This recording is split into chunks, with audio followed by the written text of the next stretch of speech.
First thing to mention about this, I actually saw, I think about 4 years ago on the AP exam free response, there was a question that was dealing with phase change. Now, it wasn't a five-step problem like the one I'm about to show you is, but it was a couple of steps in order to solve for the energy to go from point A to point B on a heating cooling curve.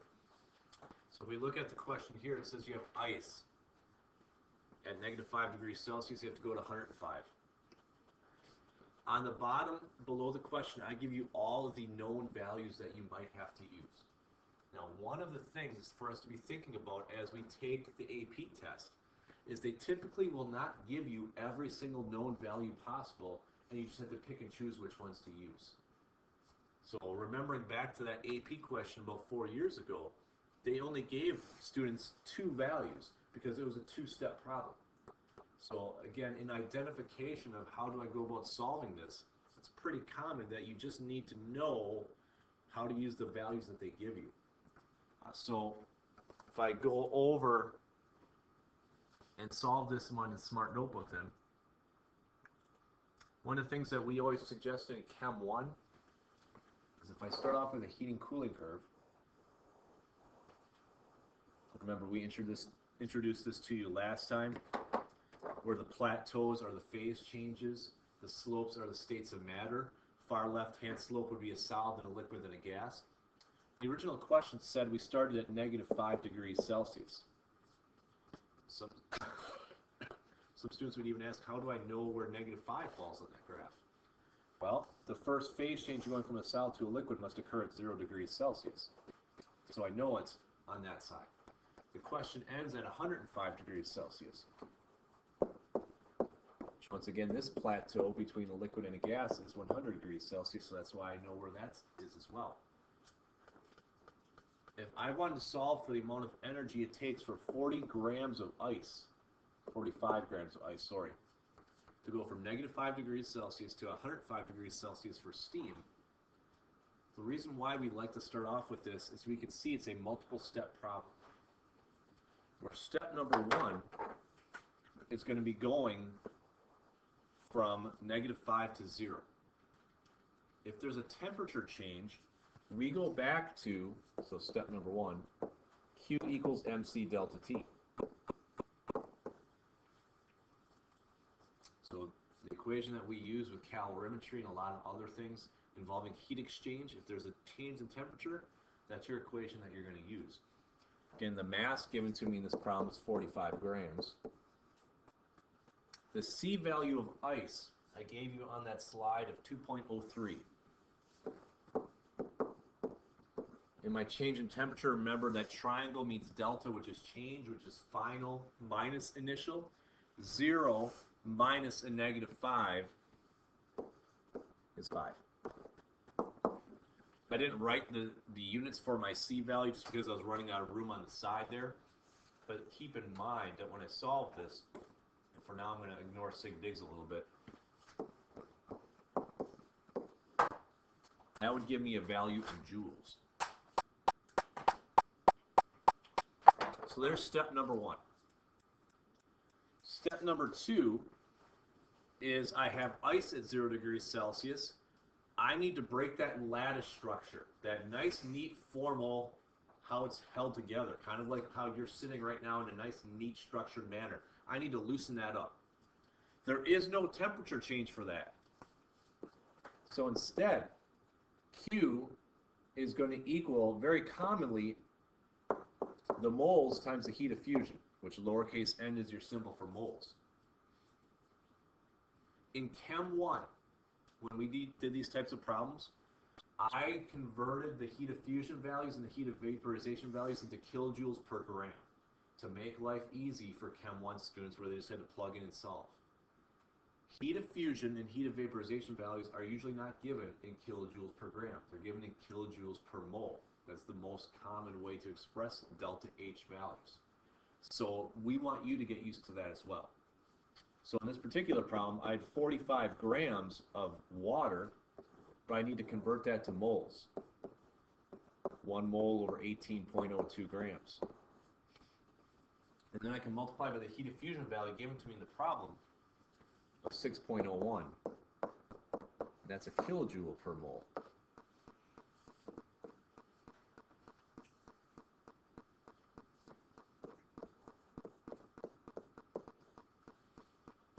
Kilojoules is what I have for that. Again, keep in mind this is a kilojoule, a lot more energy to break apart intermolecular forces just rather than to heat things up a little bit. Step 3, now that I have liquid water at 0 degrees Celsius, I want to get that up to 100 degrees Celsius. I'm back to a temperature change. So I'm going to go back to Q equals MC delta T. 45 grams. The C value of liquid water is the one that I would recommend that you know, 4.184. Again, we used it in calorimetry. We should be able to use it here. Change of temperature is 100.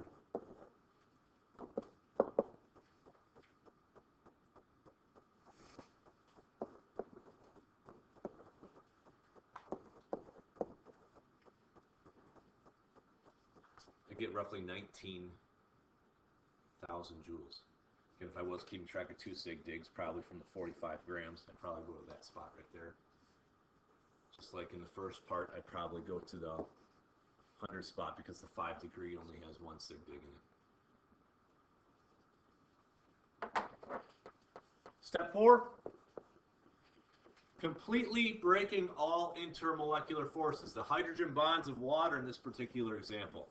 There is no temperature change, so once again I'm going Q equals the moles times the heat of vaporization this time.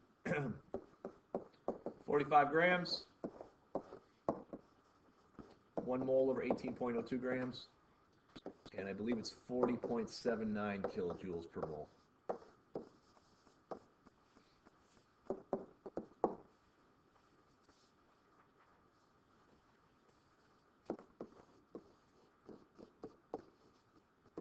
Gives me 102 kilojoules. Again, I probably would only have 2 sig digs, so I'm just underlining that value for right now to keep track of when I add it all together.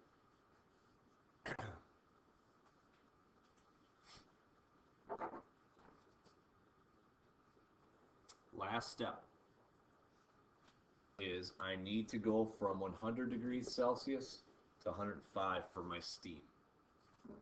So that's my step number 5. Which once again we'll go back to Q equals MC delta T.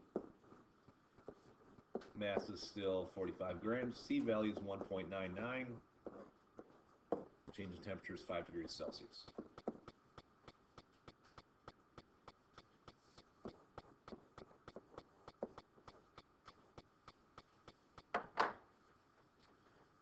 Once you get each step, you can now add it together. However, keep in mind that the phase change steps, kilojoules was the unit.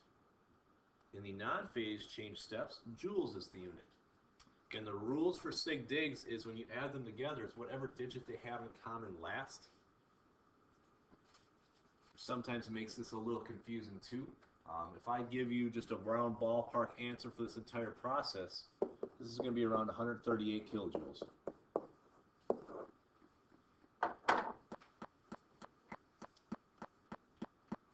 And this is something that we did in Chem 1. You would not have to do 5 steps. That's just a waste of your time on an AP exam. But I did see this done in a 2-step process a few years ago, so I want you to be aware of this. The reading guide that you're about to do on the back side, it will go over that. However, the front side is going to be dealing more with the idea of vapor pressure, of when you go from a liquid to a gas. And some of that form is turning into a gas. What is the pressure of that gaseous state? Second half of us doing a little bit of notes is going to remind you of solubility curves. Now, for most things in the solid state, as temperature increases, so does their solubility. So when you increase the temperature of a solvent, the molecules are moving faster. They're more likely to come into contact with the solute and dissolve it. Although my second bullet point, which I don't think you actually have to write down the second bullet point, simply states that there is no mathematical way to predict at what temperature does KNO3 dissolve this much. It's all based upon experimental work. In order to determine at any given temperature how much solute can be dissolved, what you'd have to do is you'd have to heat up a certain amount of solute until it dissolves, and then cool it down until it does this kind of snow globe effect called crystallization, or it precipitates out. This is actually kind of the basis of a technique used to separate things out called fractional crystallization. If you recall last week, I showed you fractional distillation. A couple of pure liquids, I can separate them out by boiling point. So one thing will boil before the other. Fractional crystallization, typically used if I have two different ionic compounds dissolved in water. I can cool it so one of them undissolves, crystallizes, precipitates, before the other does. It is not a technique that we will be using in class, however, it is one that I wanted to make you aware of. But frankly, I'm a little curious if in Chem 1 we would ever try to do that with the semester project. We give you a mixture of ions, can you cool it down enough where some of them would precipitate out? Problem is that we'd have to make them pretty potent in order to do that. And usually we don't make it super potent, because if we do make it super potent, then when students add drops of different things, they might not make it completely react, and there'll be leftover ions still in the solution that'll affect their results later on when they do new tests. But it's used for a mixture of ions typically. So again, top bullet point, something you should be aware of from Chem 1. Higher temperature, usually you can dissolve more stuff. Bottom bullet point here is just talking about, again, if you had a mixture, how could you separate them out?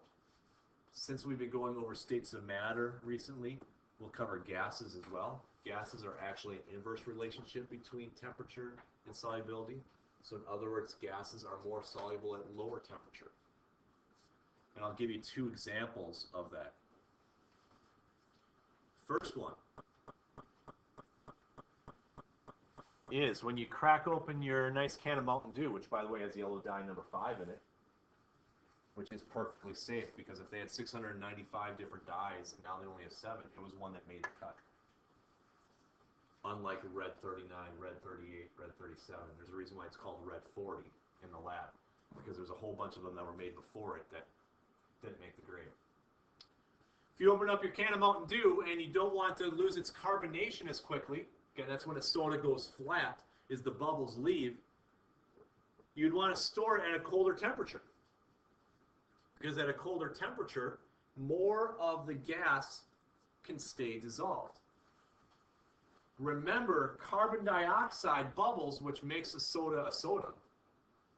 Otherwise, it's just a drink. Because you can go to like Culver's and get purple drink if you want to, or orange drink if you want to. It's not bubbly. Fruit punch is another one like that. But to make it a soda, you have to have carbon dioxide dissolved in water. Remember, carbon dioxide is nonpolar. Water's polar. This is an example of dipole, from the water, induced dipole, making the water try to be a little bit like it. When you have a water polar and a carbon dioxide nonpolar, it's not easy to make much of that dissolve. Slowing it down increases water's possibility of affecting carbon dioxide to induce that dipole, to make it attract a little bit. But if you heat it up, that wouldn't be the case. Second example I like to go over is fishing. Deeper underwater you go, the colder the water is, which makes sense. The surface of the lake, especially in a hot sunny day in the summertime, the surface is going to be warmer than way down below. Well, way down below, however, cooler temperatures, more dissolved oxygen. If there's more dissolved oxygen, that's going to favor the fish breathing in that area. In particular, the big fish. Big fish need more air than little fish. So those who like to fish shallow waters, they're probably going to get smaller fish. And some will say, well, it's a smaller fish, it needs less space. Big fish aren't going to swim there. It's not based upon space as much as breathing in stuff. Bigger fish are going to be in deeper waters because more dissolved oxygen. Gases have an inverse relationship between temperature and solubility. Remember, this is the curves that we've looked at. This is the curve that was on the handout. Basically, that line represents saturation. So at any given temperature, that's how much solute could be dissolved per 100 mils of water, which is what the y-axis represents. Now, if you're below that line, you're an unsaturated solution. If you're above that line, I'm looking at, like, say, NaNO3, for example. If you're above that line, you have two options.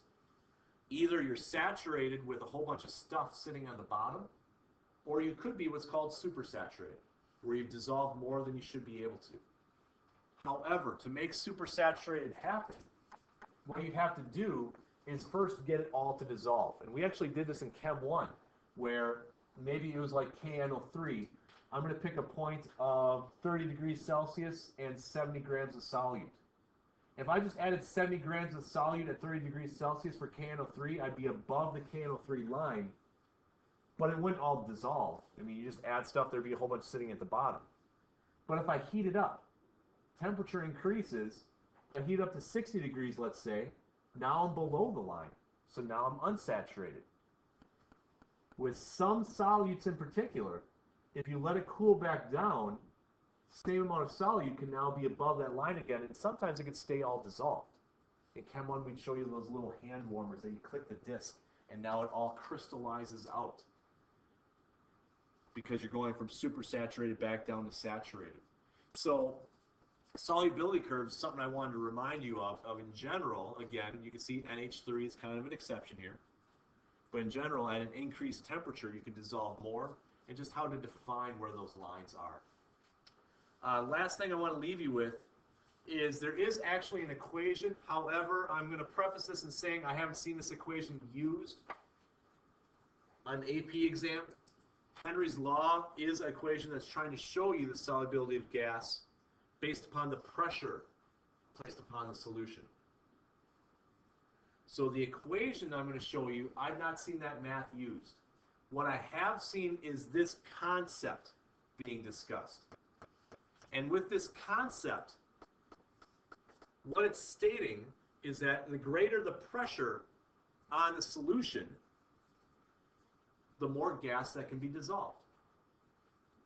So in other words, if I were to crack open my Mountain Dew and just leave it sit out, and I went up to Denver, Colorado, Mile High City, less pressure, the CO2 bubbles will leave sooner because there's less pressure pushing down on it to keep the bubbles in solution. Similar to how boiling point is affected by exterior pressure as well. That's all that Henry's law is stating. So quite frankly, when I give you kind of these equations, I don't plan on testing you on this math at all. I think that handout that you picked up on the way might have a couple of practice problems on that, but that handout is from before the new changes in the AP curriculum, where students had to plug math in all the time. What's more important is this concept of Henry's law. The idea that when you have a solution, and if it's a gaseous solution, the amount of pressure applied down onto that solution will affect how much gas can be dissolved in it. And I think that's very analogous to the boiling point idea.